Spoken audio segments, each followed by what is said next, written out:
Welcome back to Northern Exotics, guys. We've got a 3-day-old baby leopard gecko and we're going to give her her first ever feed. Will she take it? So you might remember the last video we uploaded on this channel, we shown you our brand spanking new baby leopard gecko when she was only 20 minutes old. Look how bright and vibrant she actually is. Oh my god, she's absolutely stunning. Like, did you hear that? Oh, how cute was that? This is 3 days later at the time of recording, and we're going to basically give her her first ever feed. We're going to talk a lot about when you can feed them, when to start feeding them, what to look out for, and so on and so on. Everything's going to be to do with baby leopard geckos. Here she is over here, guys. She's in this little container here. Let's go. So say this is your first year breeding leopard geckos. You want to know what to do when you first got this baby leopard gecko. The best thing to do is to just leave it for 3 days. And that's simply because its yolk sac is still attached underneath its belly. You might turn it over and might not see much, there might be a little scar tissue or something. It's still going to be inside its belly, it might be hanging outside its belly, it might just be there. And its body needs to absorb that yolk sac. It's like a mother's breast milk, the very first breast milk. It's highly nutritious, it's highly beneficial. They need time to adjust to that. So they'll have that, they'll digest that, and then it's time to start feeding after around about 3 days. But what do you feed them? Well, right here, I've got 2 examples of stuff that I tend to use normally. I always first start off with baby mealworms. I don't go for the full-grown mealworms, hence why I've got my mealworm, part of my mealworm breeding farm here. It's a little decrepit, there's a lot of dead beetles and stuff in there. It's just because I don't clean it out. I hate all the allergies that go up your nose. I've also got baby Dubia roaches, which again are from my Dubia roach breeding farm. If you want to learn how to breed Dubia roaches, mealworms, superworms, anything like that, just click on that card up there. That'll take you straight through to a playlist and you'll find all your videos just there. But we're going to start off with baby mealworms. Now, as you can see, I've stuck some coins in there just so you can judge the size of your mealworms to the actual baby. The food cannot be any wider than the gap in between their eyes. You just have to be really patient with these animals, simply because it's the very first time that they've ever seen a live food. So what you're hoping for is natural instinct to just kick in. You'll see the head turn, they'll focus in on it, and then they'll lurch for it. This is the very first feed ever, so it might be different. One, I've got a big softbox light just up here. I've got some blue lights over there. It's all different. I'm talking, I'm huffing and puffing around, so she might be very nervous. Simply won't feed because of that. If that's the case, then I've got the cool little feeding dishes. I'm going to put them in there and then count how many I've put in, and then in the morning I'll come back again and count how many are left. Before you even try anything, you need to think supplements. Now, right here, the first ever feed, I always just use calcium. Flat out calcium. You can use calcium with D3, providing you're not giving them a UVB light. The baby over there doesn't have a UVB lighting, so she's having calcium with D3. That's just going to get sprinkled on top of the mealworms. Mealworms are going to get scooted around. The mealworms will get covered in calcium dust. Same again for Dubia roaches. Now, you can use alternatives like Nutriball, which is just packed full of loads of nutritions, and it's a great nutritional boost for the baby leopard gecko. Your live food needs to be heavily gut loaded. Now, what does that mean? That means basically your live food is really healthy. It's full of goodness. All the goo inside your live foods is healthy goo, so that when you feed it to your baby leopard geckos, they're getting a great dose of nutritions from that. If you want to learn about gut loading, again, I'll stick a video just up there. Let's get the baby over here now and we'll put her out and just see if she'll take any live foods underneath this light. Take the lid off. We're going to be nice and gentle, like I say, trying to stop all this light from happening. There's the food bowl that I was on about. They just can't escape out of those food bowls. We've got the moist hide, water dish, a little hide there. I have a feeling she's underneath the hot hide, but there is some feces down there, so she has digested the egg yolk. Let's try and see if very gently she'll take a mealworm. Now we want to get rid of some of the decor, just because we don't want her to run away from the mealworm. We don't want the mealworm to run away from her, so she can physically see the actual mealworm. then that's just a bonus. Right. Are you ready for this? When we unboxed her, or when we got her out of the egg, out of the incubator, put her into this enclosure, she was a screamer. The piece of cork back in there. Boy, she's a feisty little girl, this one. Oh.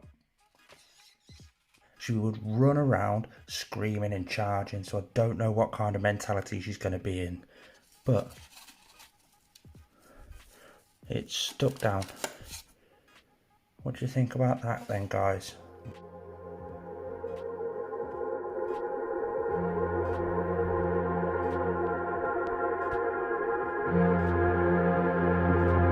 So let's just see what happens.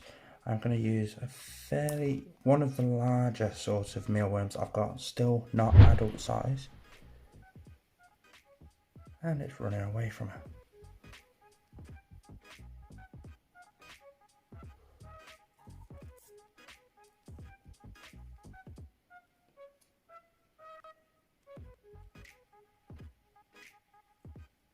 She's not keying into it.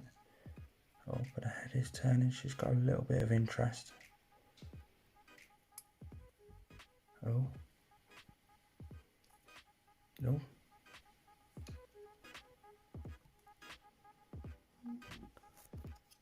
Right, I'm going handheld now so I can zoom and stuff, so bear with me.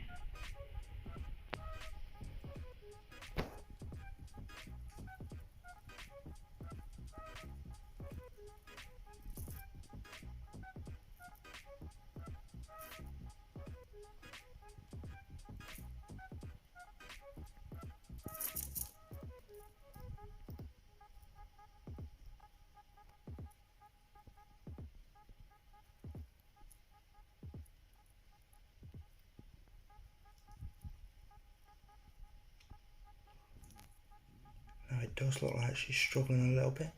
That is just because, again, it's totally new for her. As soon as she swallows that first bit, she'll be able to tackle it perfectly fine. There we go. One more, come on girl. One more. Right, come on girl, I want to see you swallow. Wow, gone. Absolutely epic. We need a name for this girl, guys. In the comments down below, let me know what you guys should name her. And if you want to see her grow up, why not just hit subscribe, hit that notification bell and click on all. That way you get notified when I do upload a video. It could be about her, you never know. Hit the thumbs up button just because it helps the video out, and why not? So she's starting to seem a little bit edgy. So I'm just going to put her enclosure back together. We'll start with the moist hide, just there. Water dish, again over here in the cold side. We've got this lovely little toilet roll insert thingy, which I just put there with the piece of cold bark going over it. Just as a little bit of decor, a little bit something rough for her to sort of rub up against if she needs to. She can climb and use those leg muscles. Now she is where the hot hide goes, so I'm not going to do that just yet. First, I'm going to get her food dish, and I've got 4 mealworms just gone in there. So I'll check those 4 mealworms again in the morning and just see if she's eaten, basically. So this actually goes here. So I'll put that just there. Put that just there. She's a little feisty get, she is. So, and now, because she is so feisty, we'll put the hot hide down and just see how she reacts. Hopefully, she'll stay just like that. She's a screamer, right? And that's it, guys. We're just going to let her settle in now. Hopefully, she has some of those other mealworms. And hopefully, we come back in the morning and there's no regurgitation. So if she does take all the mealworms, bonus. Check in the morning. If they're all gone, just leave her for the day. She's going to be on the heat. The heat is helping her digest the food. It's the first time her stomach's had to digest a live food. So it's going to be working hard. It's all new for her. She's going to be feeling different feelings. Just leave her. That night, put another exact amount of mealworms or Dubia roaches in the little tub. Just leave them. Make sure you know exactly how many's in there so you can come back the next day, have a look, see if she's eaten, and just keep going like that. If your baby leopard gecko refuses to eat, you've got to first off check the husbandry, check the humidity, check the heat temperatures, check everything. Make sure she's comfortable in there. If that's all perfect, there's a way you can go about getting her to feed on mealworms, you want to check her weight first. Make sure her weight is there. If she starts losing weight, that's when you've got the concern happening. Grab yourself a mealworm, squeeze its head. A bit of the juice will come out. You can put that juice around the lips of the actual leopard gecko. Then drop a mealworm in front of her. That might trigger the feeding response. She might start hunting. She might grab that mealworm. That is all you need to do, is get that one mealworm inside of her for her to realise, hold on, this is food, it's making me feel a bit better. Bonus. Wasn't that dead cute, guys? So I'm just going to clean up everything just here, put everything back to where it goes. We need a name for her. Stick it down in the comments what you think we should name her. She is just a standard normal leopard gecko, a normal morph, and that's simply because I love the normal morphs. There's no better morph than their natural morph, how they actually come out of the wild. So I love normals. Stick it in the comments what you guys think. Thanks for tuning in, guys. If you want to see her grow up a little bit, make sure you do hit that subscribe button.